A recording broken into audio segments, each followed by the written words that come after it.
Percayalah, hal-hal yang sudah baik yang dilakukan para gubernur sebelumnya, Mas Anies, Pak Ahok, Pak Jokowi, Pak Foke maupun Pak Sutioso akan kami teruskan. Bahkan kami akan tingkatkan.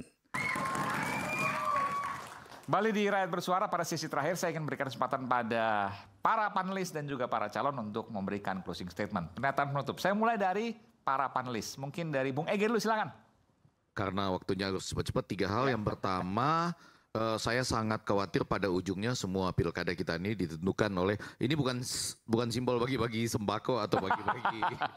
Ya karena penelitian kita ngeliat di seluruh pilkada ini ya, sebagian besar itu 90% mau terima.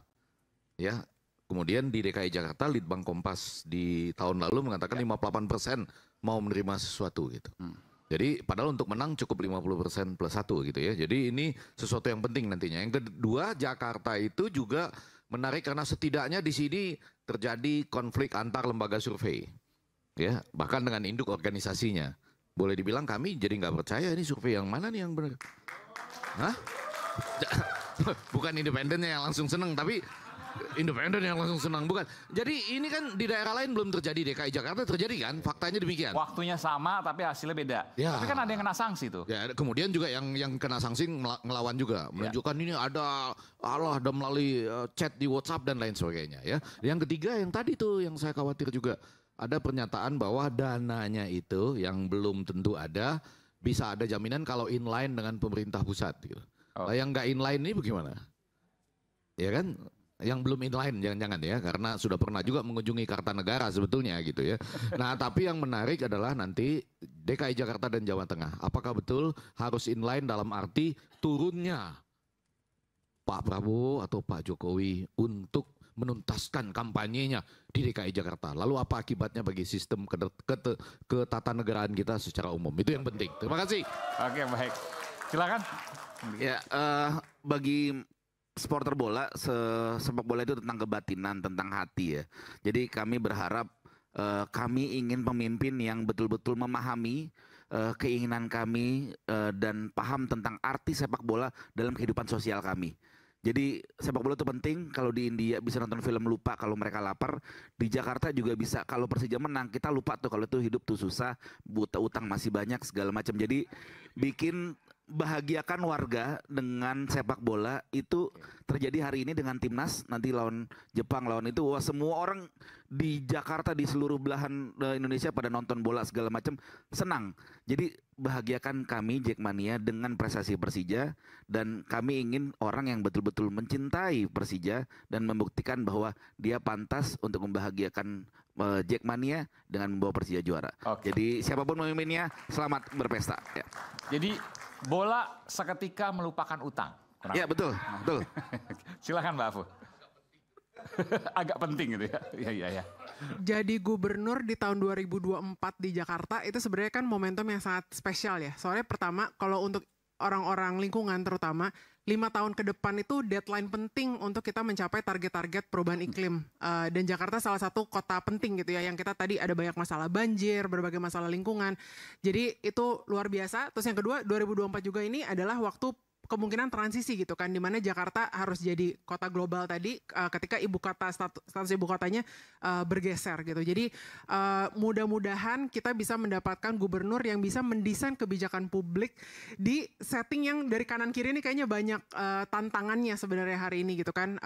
Kalau pakai analogi Mas Kun tadi oplet gitu ya, kendaraan Jakarta ini kayak dipaksa, maksudnya kita harus global, harus jalan cepat gitu. Tapi pada saat yang bersamaan kelompok miskin dan kelompok rentannya juga masih banyak dan harus dilindungi. Nah, susah tuh gimana membalance antara menyelesaikan masalah-masalah dasar, membenahi dulu opletnya supaya mesinnya berjalan dengan baik. Tapi pada saat yang bersamaan harus sambil jalan juga gitu dengan cepat menjadi kota global. Jadi mudah-mudahan kita dapat gubernur yang capable untuk menjalankan itu semua. Amin. Tapi bagi orang, bukan hanya orang lingkungan, 5 tahun ke depan dari 2024 juga penting bagi orang politik, karena cagupnya jangan bisa jadi nyapres juga. Nggak tahu siapa ya, apakah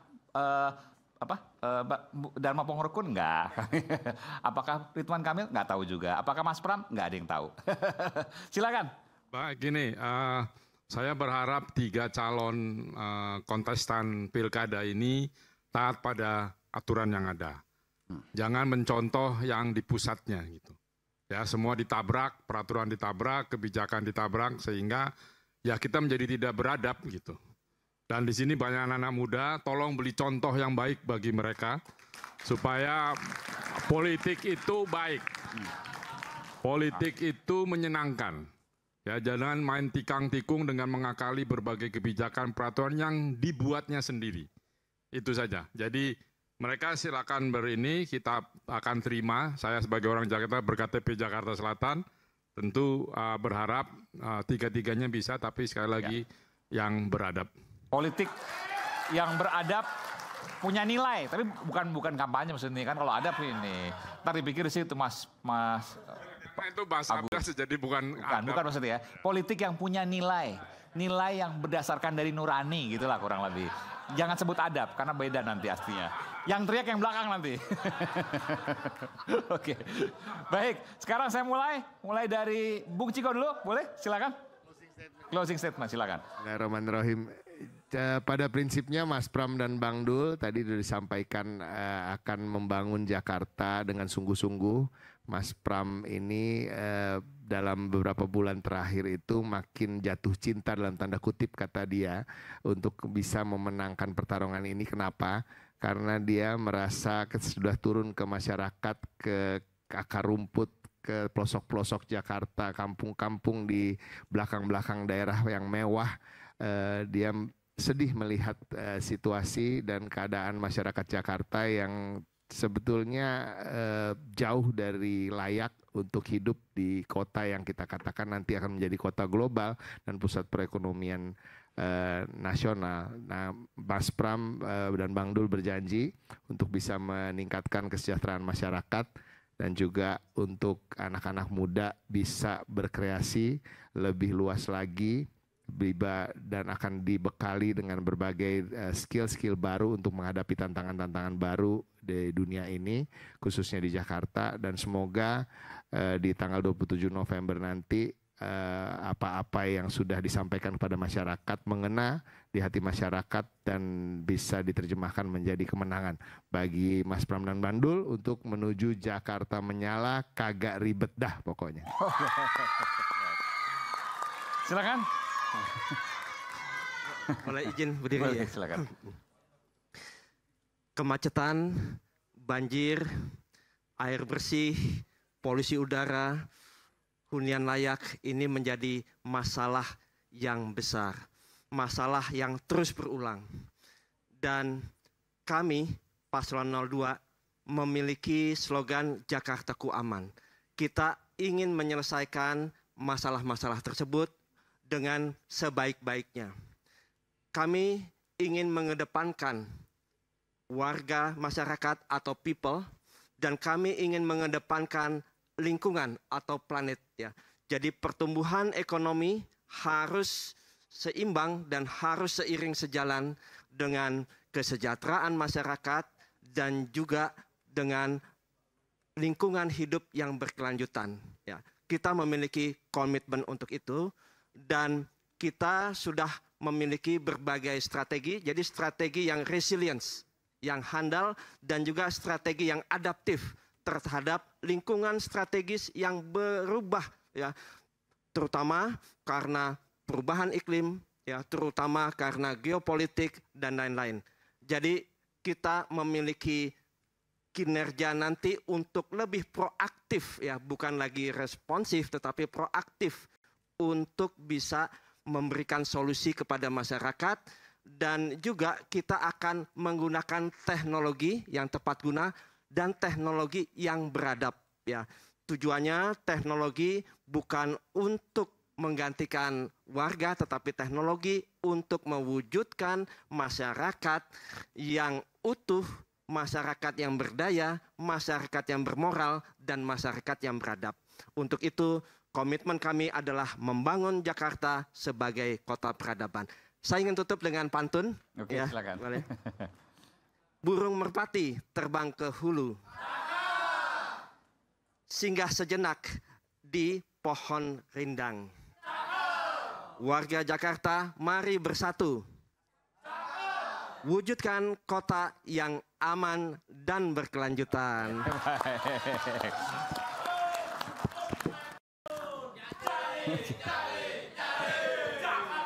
Oke, silakan Pak Sus. Baik, terima kasih warga Jakarta yang saya cintai semuanya. Kehadiran Ridwan Kamil Suswono adalah untuk melayani, memberdayakan dan membela kepentingan rakyat Jakarta. Percayalah, hal-hal yang sudah baik yang dilakukan para gubernur sebelumnya, Mas Anies, Pak Ahok, Pak Jokowi, Pak Foke maupun Pak Sutioso akan kami teruskan. Bahkan kami akan tingkatkan. Untuk itu kami akan memberdayakan betul RT dan RW yang akan menjadi mata dan telinganya gubernur. Dan nanti akan ada hotline langsung, laporan-laporan langsung agar kita bisa mengatasi persoalan rakyat secara cepat. Oleh karena itu insentif, akan ada dana kehormatan di luar adanya dana operasional RT RW, kita akan tambah dana kehormatan sehingga nanti RT RW akan mendapatkan 2 kali lipat dari saat ini. Di samping tadi ada dana RW 200 juta per tahun. Juga kami akan ciptakan lapangan kerja 1 juta dan tentu saja juga akan ada satu pembenahan rumah kumuh di mana memang Pak Ridwan Kamil sebagai ahli tata kota diminta oleh Pak Presiden Pak Prabowo untuk membenahi Jakarta. Pak Ridwan Kamil punya pengalaman menjadi wali kota dan juga gubernur, maka tentu saja dan beliau adalah insinyur beneran ya, tukang insinyur beneran. Oleh karena itu mudah-mudahan akan bisa membenahi Jakarta dengan lebih baik lagi. Dan saya yakin nanti kelak Jakarta, warga Jakarta akan bahagia di akhir pemerintahan Ridwan Kamil Suswono. Assalamualaikum warahmatullahi wabarakatuh. Assalamualaikum warahmatullahi wabarakatuh.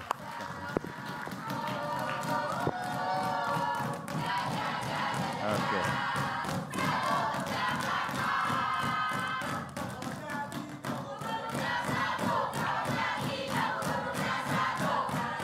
Baik. 2,5 jam kita hari ini berada di sini dan tidak akan lama lagi kita akan memilih calon pemimpin masa depan untuk Jakarta. Tidak ada sekat di panggung demokrasi. Malam ini rakyat bersuara menjadi saksi dari berbagai janji calon pemimpin DKI Jakarta. Sampai bertemu di ajang pemilihan berikutnya. Saya Aiman Wicaksono, sampai jumpa di Rakyat Bersuara. Salam.